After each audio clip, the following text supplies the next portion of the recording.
Holly has been here for a minute. She works for Circles in Troup County,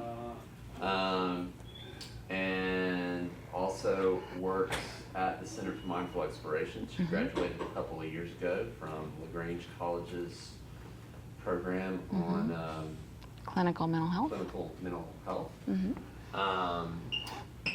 And she has 3 boys and a husband named Adam, who, God bless him, is also in the ministry. Former chaplain at LaGrange College. Now he does stuff at the statewide level for Wesley Campus Ministries throughout Georgia. So thank you for being here. Sure, Holly. my pleasure. We'll open with a word of prayer and then take on. Thank you, God, for this time. Thank you for Holly and for all that she brings to the table, and prayers for all of those who couldn't be here but who will join us later, for those who are giving care and for those for whom this will no doubt be a resource, and open our ears, our eyes, our hearts, our minds, our spirits to receive what she has to say to us. In Christ's name we pray. Amen. So thank you for the introduction. Thank you for having me. Before we get started, some of you have alluded, I have someone I'm caring for. I have children that I'm preparing who maybe won't have to take so much care for me. But are there any questions, or is there anything that you want to make sure we cover in our time together? That you're like, don't leave without talking about this? Anything burning? Okay. James, you look like you have something. Are you trying to decide if you're going to be funny or serious? No, I was actually thinking about what I when she. I've talked to a lot of folks in a previous church who then had guilt once their parent or whomever resounding guilt because they feel so relieved. Right. It's a huge component. It's a huge component of this, yeah. So we'll definitely talk about that. I think knowing a bit about some of the stories that are around this table, what might be relevant is how do you give yourself grace to take care of yourself Yes. when you were settling in for the long haul of caregiving, and there's no real end in sight. Right. So how do you run the marathon, so to speak, without burning out? Right. Okay. Anybody else? Well, good. We're all on the same path, because that's exactly where all of this information should take us tonight.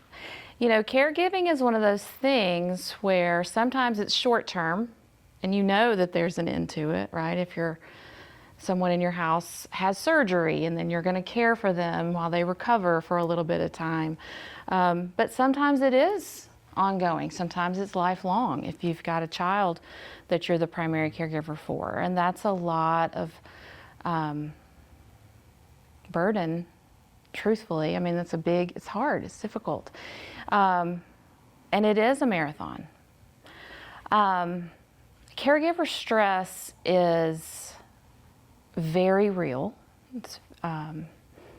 It's both physical and emotional, spiritual. It comes from providing continuous care for another person.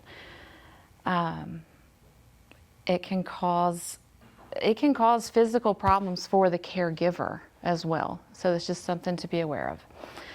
Here are some symptoms of caregiver stress: frequent headaches, body aches, always feeling tired, sleeping too little, sleeping too much, rapid weight gain or weight loss, abusing alcohol or recreational drugs or prescription medications to try to cope.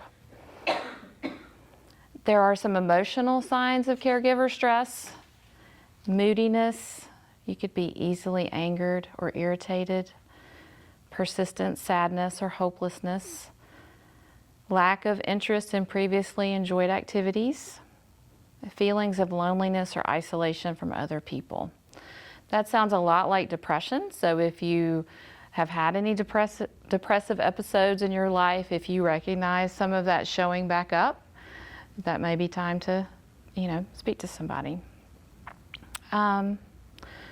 There can be some long-term effects of stress. There can be serious mental health issues, like I said, depression or anxiety. You can weaken your immune system, as our nurse could probably tell us. You can have digestive issues, alcoholism, drug addiction, increased risk for chronic diseases, short-term memory loss, and issues paying attention. I do want to say that obviously not everything to do with caregiving is negative. There are some incredibly beautiful, holy moments with that, right? So that's not exactly what this talk is about, but I don't want to just leave us all in a gloomy place because it is a beautiful thing to be able to do. Okay. Other causes of stress for the caregiver: financial strain. It can be very costly to care for someone long term. The average cost of caregiving related expenses is about $7,000 out of pocket. That's a lot of money, you know, it's a lot. So caregivers often spend less money on themselves during that time, just due to the cost, just the financial strain. It can be difficult to reverse the caregiving roles. So you mentioned parents. So beginning to take over care for a parent can be very difficult. Deciding, you know, I vividly remember the conversation between my parents when they were discussing when it was time to talk about my grandmother not driving anymore. And I mean, I felt like my grandmother should not have been driving for years. She was terrifying on the road. But it was a big, heavy discussion. You know, it's a big thing. And so when my parents were becoming the caregivers in that situation, it was difficult. When's the right time? How do you approach? What's the conversation? So it can be disorienting to start taking responsibility for someone who has been taking responsibility for you. It can be difficult to get enough rest. Especially if you're the 24-hour person, that's incredibly difficult, can lead to burnout. Our bodies are just not meant to do that. We are not meant to be 24-hour caregiver for anyone. And so we want to help you find people to help you to relieve some of that burden. So here are some tips for managing the stress. This sounds a little strange, but if you can think of one small task you can do that you can control. So a lot of times when you're caregiving, everything feels out of your control. So I'm only going to do this laundry right now, you know, from start to finish. That can give you give your nervous system a little break so you feel like you do have some control. It can be anything. You could, you know, wash the dishes. You could tidy the living room. You could go put gas in your car. I mean, anything that you're very aware of. I'm doing this from start to finish. You can eat right. Lynn said, I don't think so. Good nutrition is super important. It's going to make us feel better. I don't know about you, but when I feel super stressed, the last thing that I want is a salad, right? I want comfort food. And okay. But eventually we got to get back on the, eat some meals, actual meals on plates with real forks. And consider alcohol consumption. When we're super stressed, it's super easy just to reach for an extra glass or two, but it can cause a lot more problems for us. Getting enough sleep. So a lot of times we're exhausted, but we can't sleep. There's also a thing, it's called, I think it's called revenge sleep. So where you don't want to go to bed. Like finally I've gotten this person, the person I'm caring for, they're asleep And so I have this time to myself. And so I'm just going to stay up and enjoy this quiet. And then the morning comes and you're back on it and you're exhausted. It's called parenting. It is called parenting. It is called parenting. That night owl, I mean, that time is really precious. But try to get, just like all of our medical people tell us, 7 to 9 hours if you can. It's hard. It's hard. Any questions so far? Okay. Exercising. If you are able at all and can get out and walk, get a little time to yourself. We call it sunshine in your eyeballs. Get a little sunshine, get a little movement, start processing some of that energy that we're storing up. So helpful. You can try meditation. I know you're people of faith. Meditation, prayer, quiet time, all of that can be super helpful.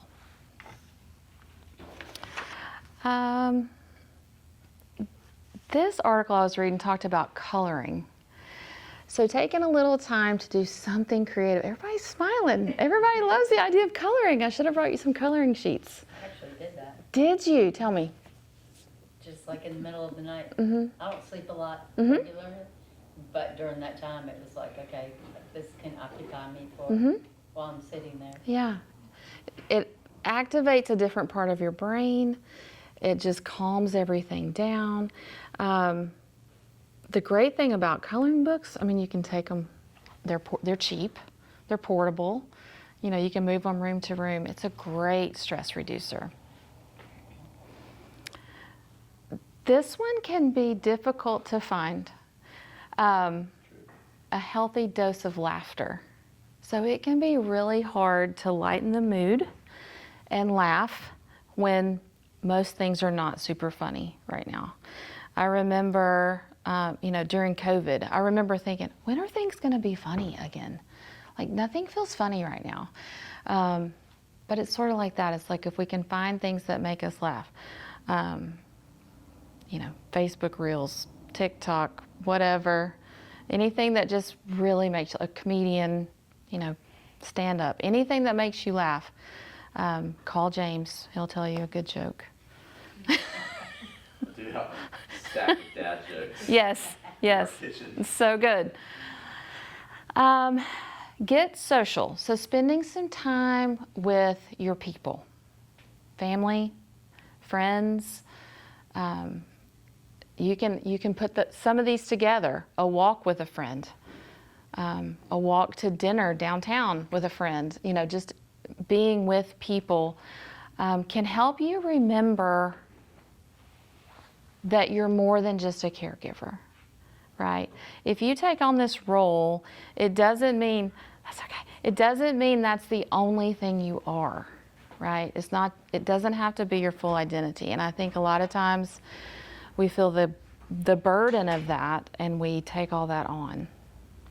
So trying to find some time, video chat, include your family member in that, just talk with people.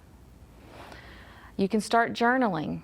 So the research shows us if we will write at least 2 lines in a journal every day, it unlocks our brain and helps it begin to process what's going on. So just 2 lines. You don't have to do pages and pages. A little bit of journaling. Do I have any journalers in here? Anyone? Oh, yes. Yes. Okay. I don't know that I recommend this one that was in my little article. It says to get a pet. I don't know that this is the time to add pets, but if you have pets, spending time with your pets, maybe borrowing a pet for the afternoon. You can come get my dogs and walk them if you need that. Maybe a fish. Maybe we could have a fish. But I think getting a pet is rough. Remembering that there are some things you can say no to. So you can set some boundaries, not just with the person you're caregiving for, but with other family members. If you're the primary caregiver, there are things you just cannot do, and that is okay.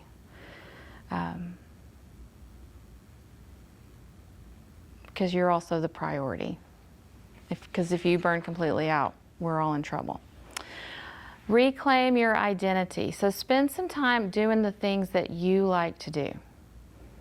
So maybe dancing in the kitchen, painting your nails, going to play pickleball, something that you enjoy doing. Schedule some time and be pretty clear with other people.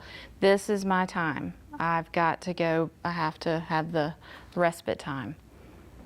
I heard today, I don't know if this is true, our hospice has respite rooms. Is this correct? Okay, that's what I thought.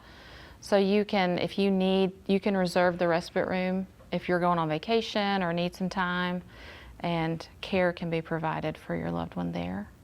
Yeah. So starting to find out, maybe, finding out different things. So that's what, I didn't know what that was. Mm-hmm. Yeah, they've got respite rooms. They will care for your. I think for like is it more than 3 days? We didn't get that either. Okay. But I have known people that have done that. Yeah. And knowing the available resources is really. It's huge. It's very helpful. And I Right. don't know where you get all that. I don't either. I don't either, but we'll find out. We can. Because usually in our case, when they showed up at our house, Mm-hmm. they were talking to everybody else and not me. And they were like, just sign here. And so I'm signing, and then we get there and I'm like, oh, this is not what I thought it was going to be at all. Right. So maybe that needs to be done earlier in the process. If it's along that line, Mhm. then later in the process. I don't know how Right. it works, but I know you can't just show up there. Right. Hospice is great. It's the time before you get to hospice. That you need to- There's a lot of times. It is. To, Right. You don't maybe know make the that earlier. resources. Mm-hmm. Yeah. Okay. Prioritize your own medical needs. Go see your doctor. Make your dentist appointment. Go see the optometrist. Take care of yourself too. And not a plug for me personally, but don't forget about therapy. You need someone to talk to. We all need someone to talk to at different points, or maybe always. But having a therapist where you can say things like, I feel guilty that I'm not spending as much time, or I feel guilty that, I'm glad this is almost over. I feel guilt, I feel sad, I feel everything, all the things you're feeling. You need a place to be able to talk about that and to get a different perspective, to be able to say things, to not feel judged, and therapy can offer that. You can also do a lot of breath work with therapists. You can do stress management. You can do grief work with therapists. So that is available. This one is the most important, I think, and I think it is the hardest.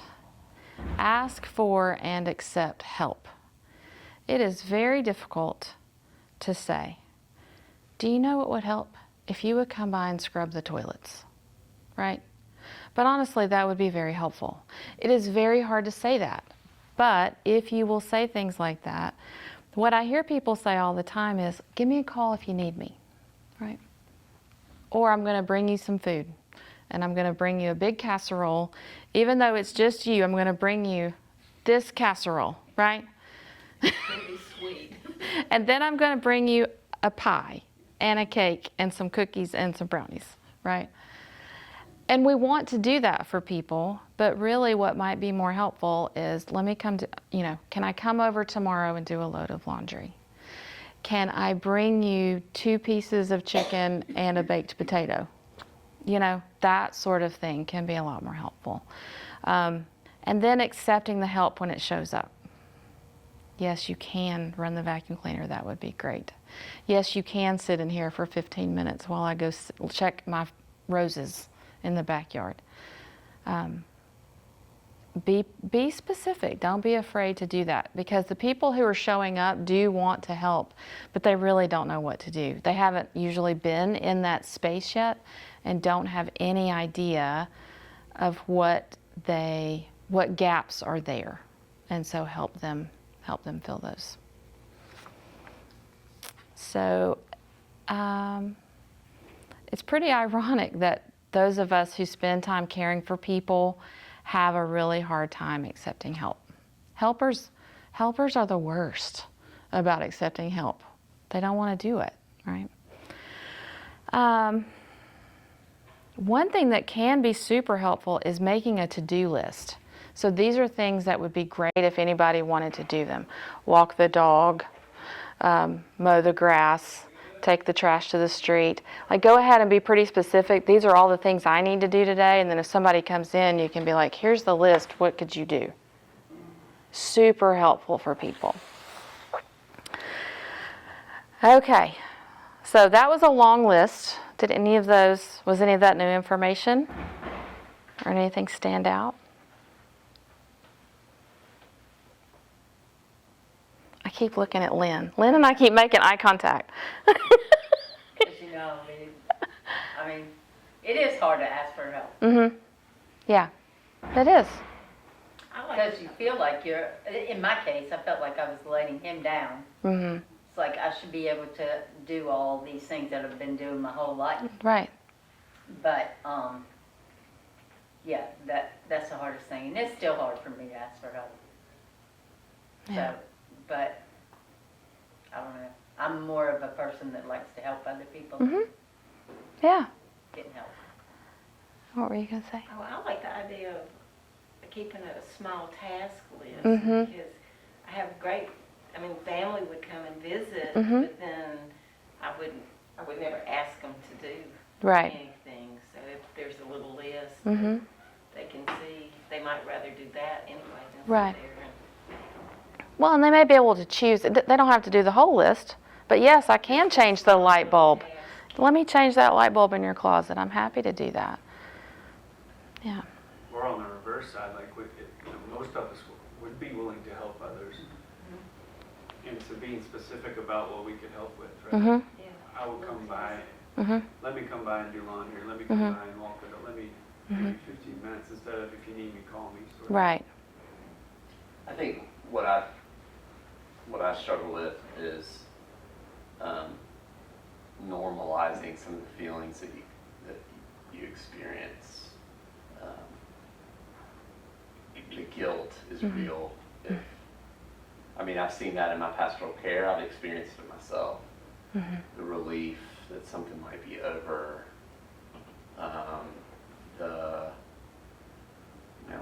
Why me? Why am I still alive while this person's no longer here? And I feel like having space where you can normalize that so you don't feel like something's wrong with you, Mm-hmm. that you're a human being, you're going to feel what you're going to feel. Mm-hmm. My parents are now getting into their 80s. They're 83 and 81. My in-laws are getting close to 80s. Margaret and I both kind of struggle with being the out-of-town siblings. While another sibling is closer, how do you support them? Or if you're the in-town sibling, how do you receive that help, right? Right. Because that's a reality too. The in-town siblings always feel the weight. Right. The out-of-town siblings, in our case at least, feel guilt that we're not as there, as present, Right. without dropping everything that's going on. Mm-hmm. Yeah. How many times have I felt like I've had to pack my bags because I'm going on a guilt trip? Right. So, those are some things. Right. And in those situations, so fairly similar. I'm definitely I'm the out-of-state sibling, and my brother lives about an hour from my parents, and my parents are almost 80. And I can't be there for every doctor's appointment, and I can't be there for every small procedure, and things get scheduled and it's going to be on Wednesday at 1:00. Well, that's hard. And so I think a lot of over communication with the in-town sibling. What can we do? Can I send dinner? Can I Instacart for you? Can I, what can we do? I'll take, I'm going to take off in September and I'll be there for 5 days, and you go, let's coordinate time for you to be completely off duty. It can be very fair and helpful with the siblings, but I think as much as you can communicate, over communicate with them and let them know, and your parents and the parents, that we want to be, it's not that we don't want to be there, but, and include their friends. Like my mom's having a procedure on Wednesday, and one of her girlfriends is taking her to the procedure. She's got friends, right? So I send flowers to Brenda for stepping in the gap for me when I couldn't be there. So. What about if you're the in-town sibling? I think if you're the in-town sibling, if you can, number one, work really hard not to keep score, right? But then to offer to your sibling that's out of town, these are specific things that I see that we need. I've noticed you don't call as often as you could. Could you call every day at 8:30 in the morning? Could you, be more specific. Tell me what you need. I think, again, over communicating. Yeah. But that's real, and it's hard, and it's not, it's not something that we just solve. We work through it together. Yeah. So we've talked a little bit about guilt. I will say guilt is not usually a big motivator. We don't work our best when we're feeling guilty. So when we're feeling guilty, let's talk about it, let's communicate it, and then let's see how we can move out of that space to get us to more productive space. But I do want to talk about grief a little bit, because when we are in the midst of caregiving, there's a lot of grief happening as well. So there's grief for the person that we're caregiving for, who's not what they were. They've had some changes. There's guilt for ourselves, like our personal self, independence, the life we had, what I was doing, all of that. We're grieving all of that. Grief for what could have been and where we are now. There's a lot of isolation. And so I'm sure you're all familiar with stages of grief, but just in case, these are in no order. They're just the order that popped up: denial, anger, bargaining, depression, and acceptance. Those stages, we can bounce around in those in 5 minutes. They're not linear at all. But they are things that are a lot more intense when we're grieving. I usually call it, we have preemptive grief. So we're trying to brace ourselves for the big grief that might, well, what if they're not here at Christmas? Or what about the next birthday? Or we start grieving now for what we imagine is going to happen, thinking that if I grieve it some now, it won't hurt as much later, right? That doesn't work, but we all do it. And so if we can at least I'm hitting my microphone, sorry, Jenna. If we can normalize that's what we're doing and say, I think I'm grieving. I'm actually grieving. I'm not protecting myself. I am grieving. And just be with that. if you need to reach out to a friend, if you need to reach out to a support group, if you need to reach out to a therapist, if you need to walk around the block, if you need to cry, if you need to throw things, pillows, color, do that. But grief is a huge part of caregiving. Any thoughts about that?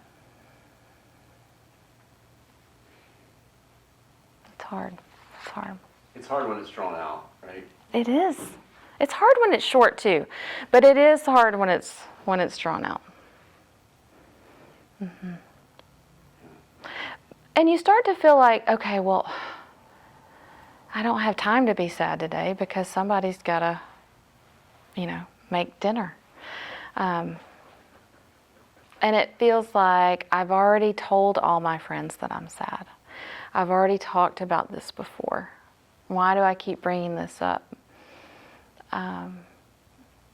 Your people want to hear about it.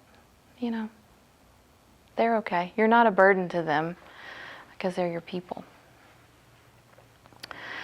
So when I talked to James about this talk a while back, I started thinking, okay, what's the best advice to give to caregivers? And so of course I put it on Facebook and asked people to tell me what they thought, right? I was like, let's do a little crowdsourcing. James was like, she's working on her talk. So someone said, when my father-in-law had Parkinson's and was no longer able to get out, a small group of men would come to the house for coffee and fellowship, which boosted his spirits and provided my mother-in-law a much-needed hour break, a little more personal than the aide who would come twice a week. That's a great idea, right? If you have a child that you're caregiving for, having kids come over and play is great. Do that. Watch a movie. But having their friends come over and give her a break, great idea. Someone else said, I think being a listener and not judging when the frustrations of caregiver burden are being spoken out loud is very important. Giving the space to unload safely and just allowing that moment to be what they're going through can make a world of difference in their day. I think sometimes we think if I call Lynn and dump on her because I'm having just a horrible day as a caregiver, then I'm going to think, oh, well, she thinks I'm a terrible person and this is how I am all the time. And that I'm not good at this and I'm failing and I'm miserable all the time. But to be able to say to the person, I appreciate you're in this hard moment and I'm here with you and I've got this. And know that you're not judging them for having a bad day or a bad moment. Very, very kind. Someone else said that they have a ministry, they go and visit shut-ins and people in facilities, and they like to be a partner with someone and they go 2 by 2. So, I always go with you. We always go together and we have people we go see. And so we know how to work with each other, and we know how to give rest for people. It can be very good. The best advice I got, never underestimate the amount of support you need as a caregiver and let that be okay. And I think that's really important. We don't even know what all we need, but we're going to need help. This person said, I'm currently in this role since my husband was diagnosed with Parkinson's last year. His emotional roller coaster is what I have difficulty with.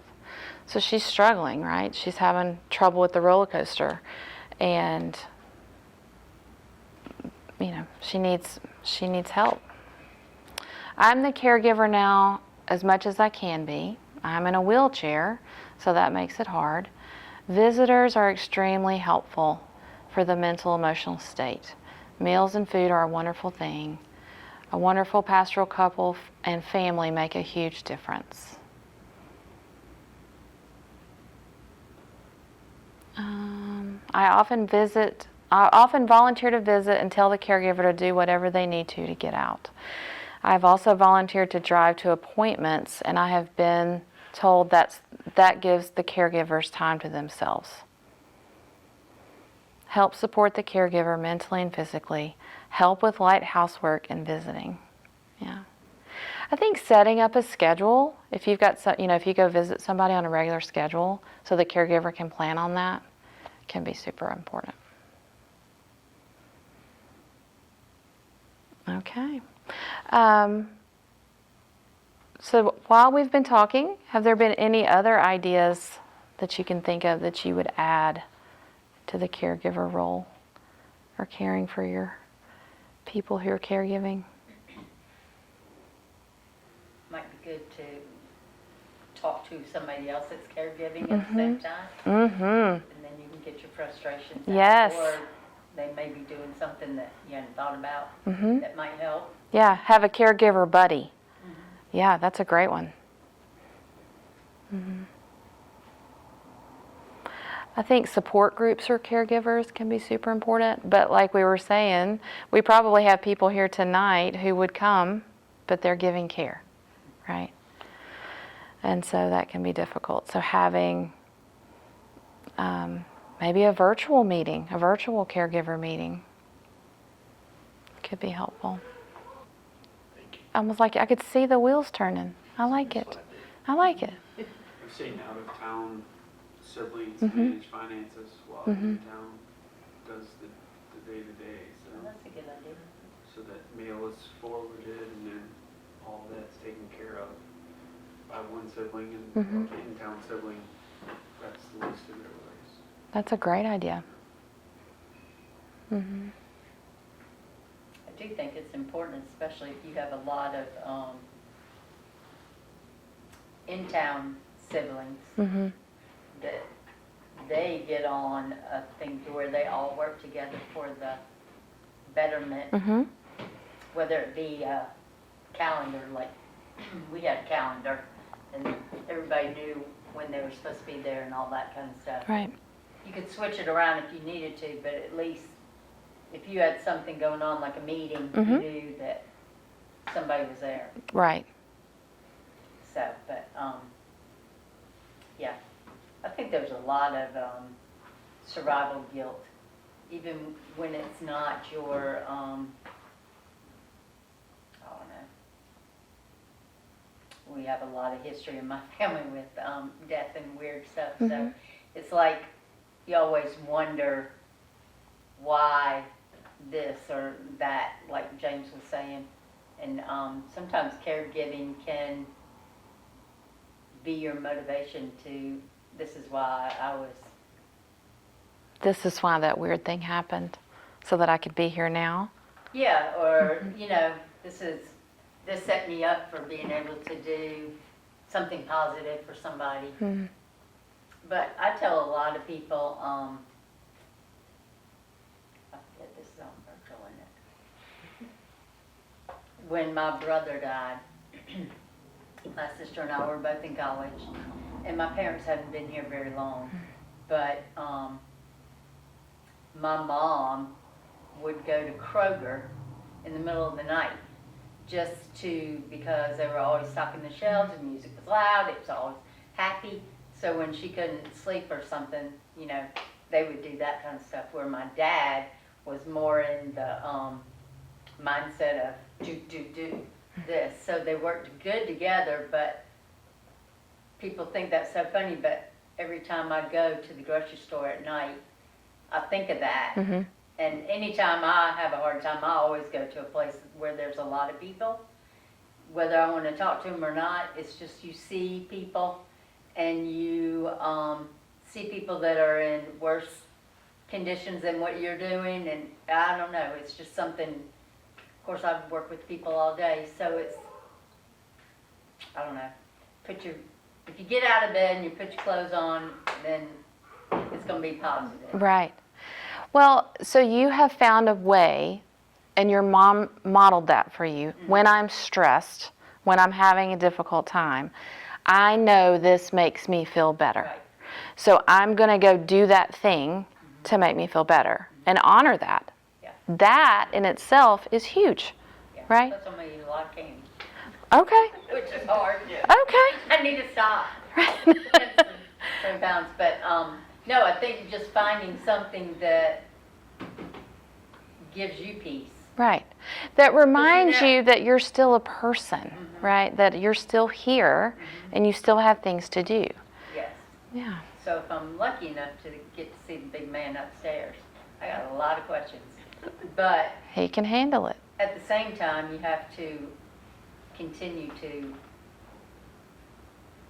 push forward and live your life because you have other people that you're still responsible for. Right. Yeah.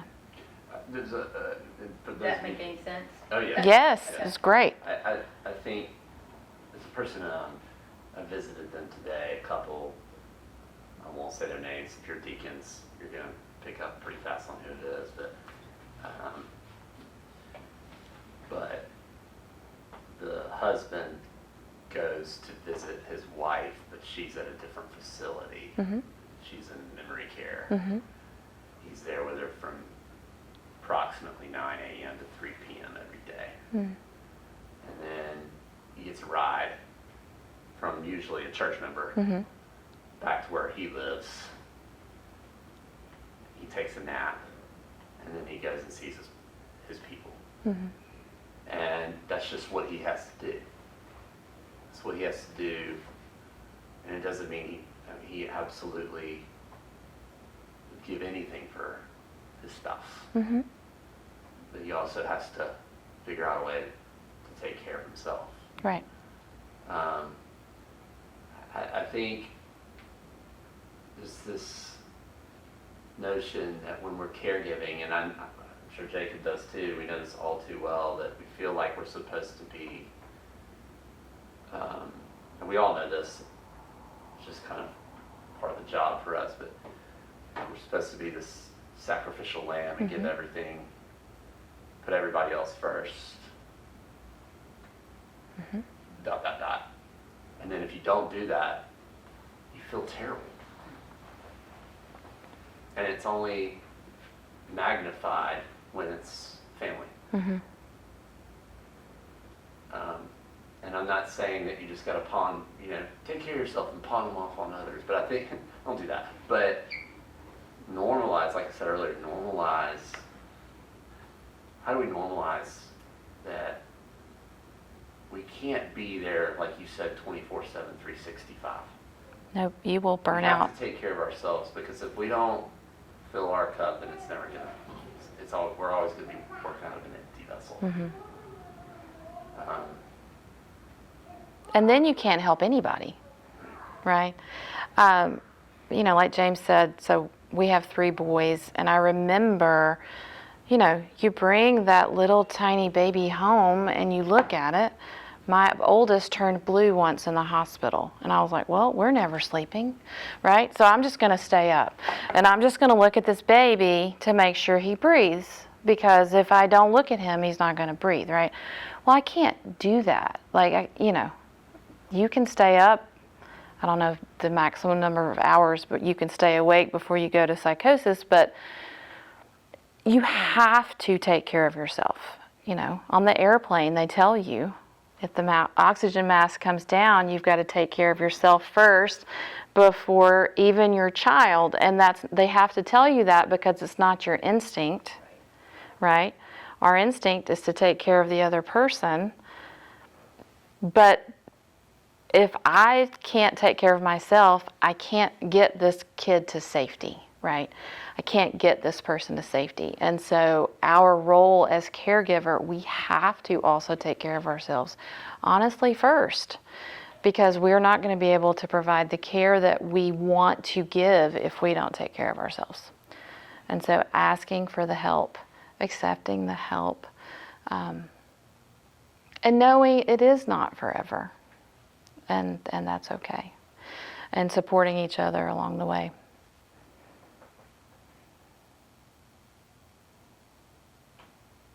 Well, thank you all for coming. Thank you. Appreciate it. I enjoyed being with you. If you have any questions, I will be here. Give ourselves permission and grace. Yes, always. First and abundantly, and again tomorrow. Thank you, Holly. Appreciate you. Thanks for the good work you do over at Center for Mindful Exploration over at Thank you. Hillside. Yes. And I know there are lots of other folks in town who are doing that similar kinds of work. Mm-hmm. Yes, We all need it. we all need it. Appreciate it. Thanks. Absolutely. Thank you. Thank you.